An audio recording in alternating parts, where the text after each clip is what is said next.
3, 2, 1. Muy buenas a todos, soy Pedro Vivar y esto es Emotion.me.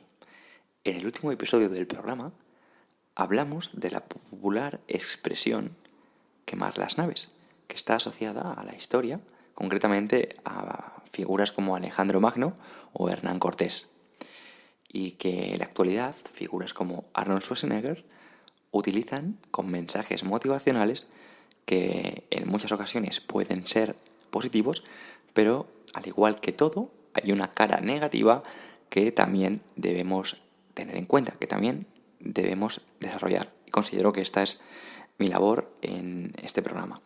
Porque sí que es cierto que muchas veces, sobre todo en el mundo del emprendimiento, el desarrollo personal, se habla de quemar las naves, ¿no? De no tener otras opciones que nos distraigan y que nos desvíen del camino. No obstante, para eso, como prometí, hoy traigo la historia del rey Pirro, a la cual se asocia la también popular expresión victoria pírrica.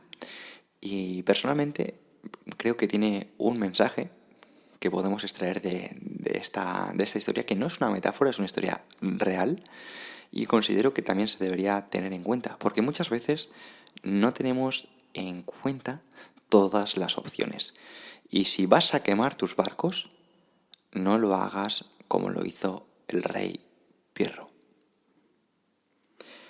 Es importante recordar que el uso estratégico del teatro de guerra, lo mismo que en todo lo demás, existe una administración apropiada de los recursos. Cuanto menos recursos necesitemos, será tanto mejor.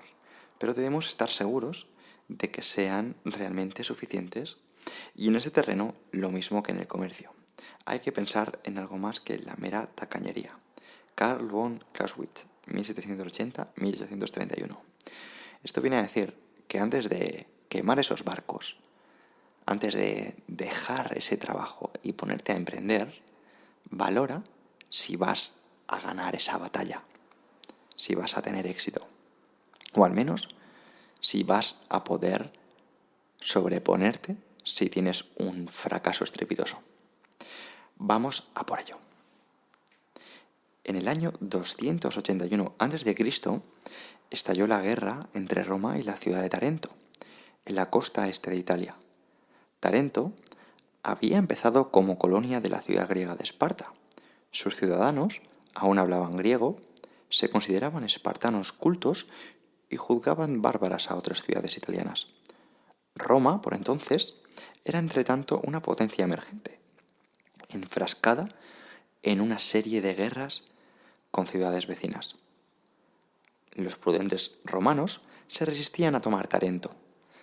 Esta era entonces la ciudad más rica de Italia, lo suficiente para financiar a sus aliados en una guerra contra Roma. Asimismo, estaba demasiado lejos, en el sureste, como para representar una amenaza inmediata. Pero los tarentinos habían hundido algunos barcos romanos que había derivado en su puerto, matando al almirante de la flota, y cuando Roma trató de negociar un arreglo, sus embajadores fueron ofendidos. El honor romano estaba en juego y se preparaba para la guerra. Tarento tenía un problema. Era rica, pero no tenía ejército. Sus ciudadanos se habían acostumbrado a la vida fácil. La solución fue acudir a un ejército griego para que combatiera en su nombre. Los espartanos estaban ocupados, así que los tarentinos recurrieron al rey Pirro de Epiro, el más grande rey guerrero griego desde Alejandro Magno. Epiro era un pequeño reino en el centro oeste de Grecia. Era un territorio pobre, escasamente poblado y de magros recursos, pero Pirro, educado en las historias de Aquiles, de quien su familia decía descender, y de Alejandro Magno, primo lejano, estaba determinado a seguir los pasos de sus ilustres ancestros y parientes, expandiendo Epiro y forjando su propio imperio. Cuando de joven se había desempeñado en los ejércitos de otros grandes militares como Ptolomeo, general del ejército de Alejandro que para entonces gobernaba Egipto, Pirro había demostrado pronto su valor como guerrero y líder. En batalla había cobrado fama por dirigir peligrosos ataques, lo que le valió el apodo del Águila.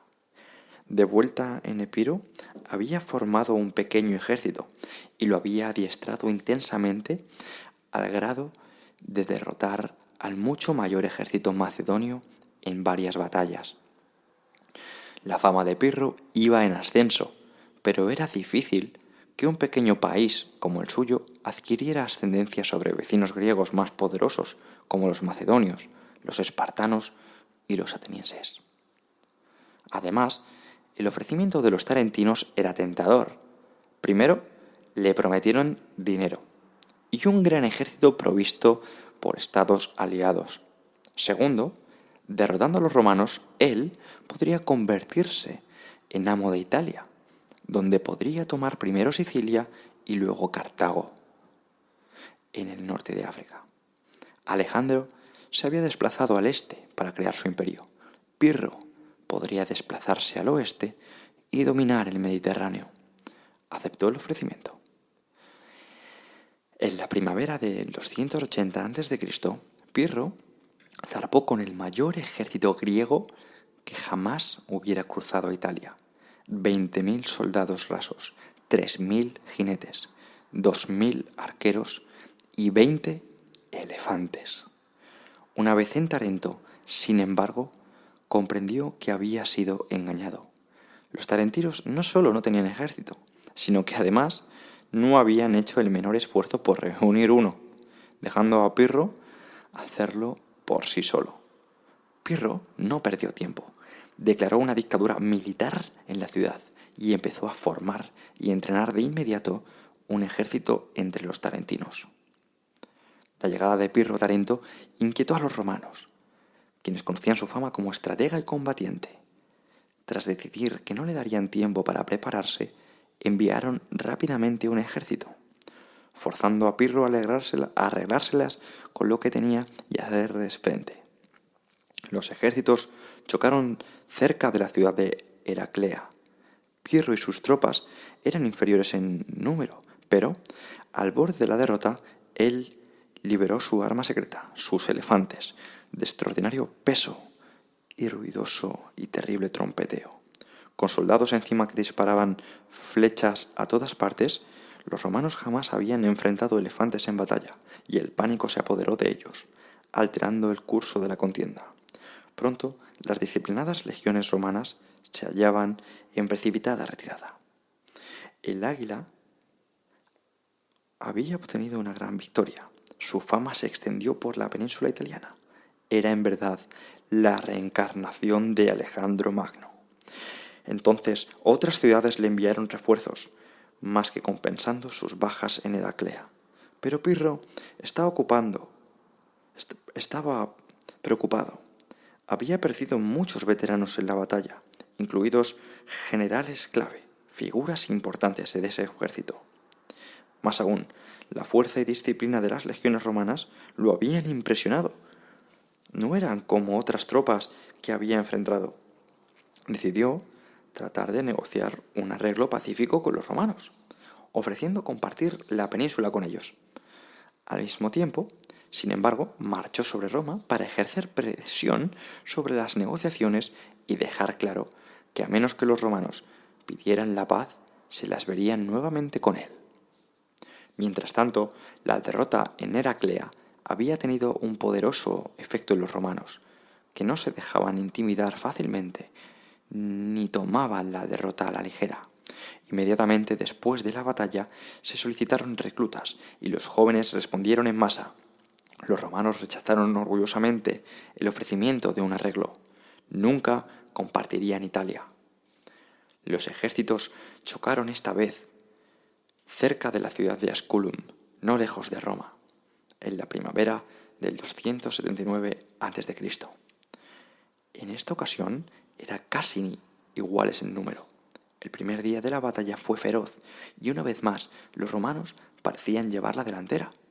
Pero al segundo día, Pirro, maestro de la estrategia, consiguió atraer a las legiones romanas a un terreno más apto para su propio estilo de la maniobra y tomó ventaja. Como solía hacerlo, casi al cabo de la jornada, dirigió personalmente un violento ataque contra el corazón de las legiones romanas. Con los elefantes al frente, los romanos se dispersaron y Pirro salió victorioso de nuevo.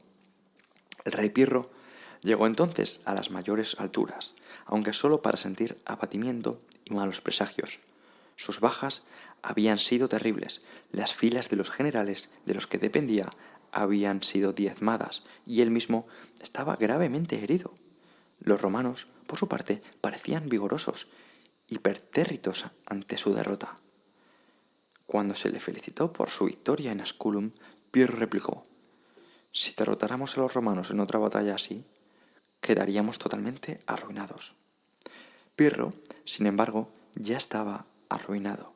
Sus bajas en Asculum fueron demasiadas para ser rápidamente repuestas, y sus fuerzas restantes eran demasiado reducidas para volver a pelear con los romanos. Su campaña en Italia había terminado.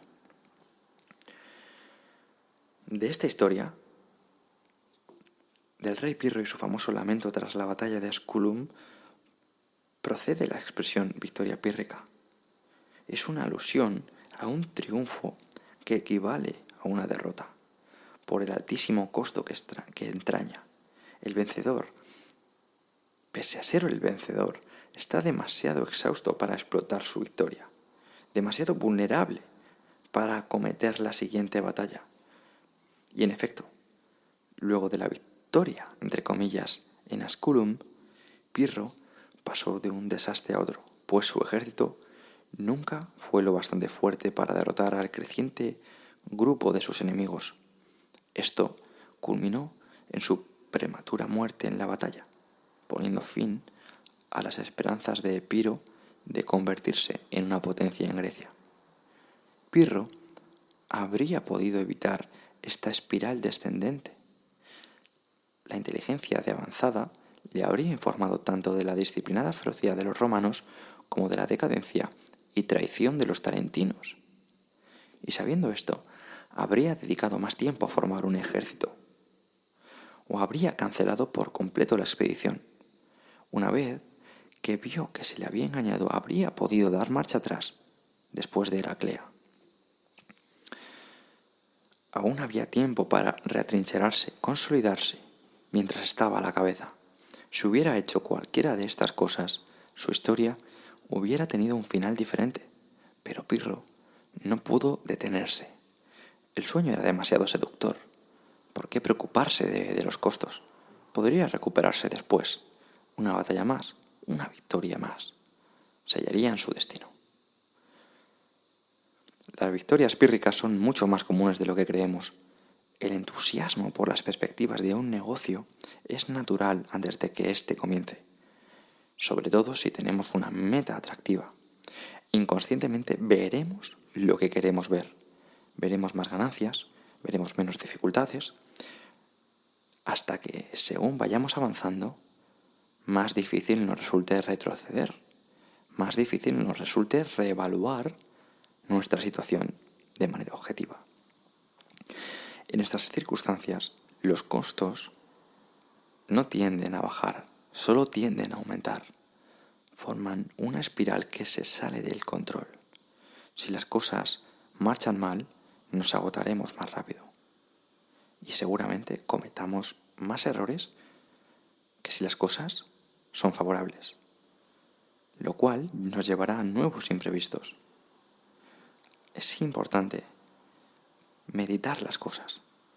Cuanto más deseemos ese premio, ese éxito, conseguir ciertos objetivos, más deberemos valorar qué implica conseguirlo. Debemos ver más de los costes, pensar en los intangibles, no dejarnos opciones fuera.